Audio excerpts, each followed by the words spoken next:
কালকে যে ভিডিওটা বানিয়েছিলাম আমি তাতে বলেছিলাম যে যে মেলটা এআই পাঠিয়েছিল, ইনভিটেশন মেল হিসেবে যেটা পাঠিয়েছিল, কলকাতাতে ডেকেছিল যে ওই দিন আসো এবং তোমাদের ফিজিক্যাল যে এন্ট্রান্স টেস্টটা আছে সেটা কমপ্লিট করো, তার জন্য তো একটা মেল দিয়েছিল সবাইকে।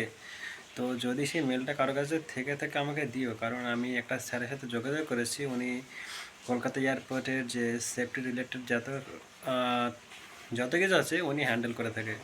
তো উনি হচ্ছে, আমি বলতে পারি যে উনি হচ্ছে কি যে মেন বডি, আর উনি হচ্ছে তো আর ইনচার্জ, উনি সমস্ত কিছু হ্যান্ডেল করে থাকে সেফটি রিলেটেড। তো আমার ওনার সাথে কথা হয়েছিল, তো উনি বললেন যে যদি তেমন কোনো প্রুফ থাকে যে কিছু তো একটা, আমি তো ওনার সাথে আমার কথা হয়েছিল, তো উনি বললেন যে আমাকে এমন কিছু একটা ডকুমেন্টস বা কিছু একটা দাও যেটা আমি ওদেরকে দেখাতে পারবো এবং ওদেরকে দেখে আমি বিষয়টা জানতে পারবো সমস্তটা।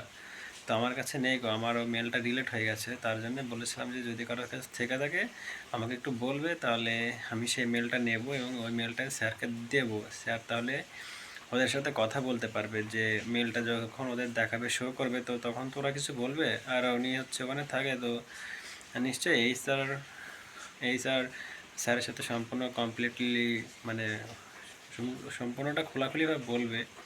কারণ আমি যখনই ফোন করি এইচআর ডিপার্টমেন্টে, তো তারা সব মানে কোনো সময় বলে যে প্রসেসিং চলছে, কোনো সময় বলে যে প্রসেসিং এর ব্যাপারটা তারা বলতে পারবে না, কারণ এটা সম্পূর্ণ অথরিটির ব্যাপার। তারা সমস্ত রকম এক্সকিউজ দিয়ে থাকে। তো তার জন্যই বলছিলাম যদি কারো কাছে থাকে তো ভালো হতো, স্যারকে দিতাম। স্যার আহ, কথা বলতে এবং কথা বলে সম্পূর্ণ ব্যাপারটা আমাদের বলে দিত, আমাকে বলে দিত, আমাকে বললে আমি এবার বলে দিতাম। এটার জন্য কালকের ভিডিওটা বানানো ছিল।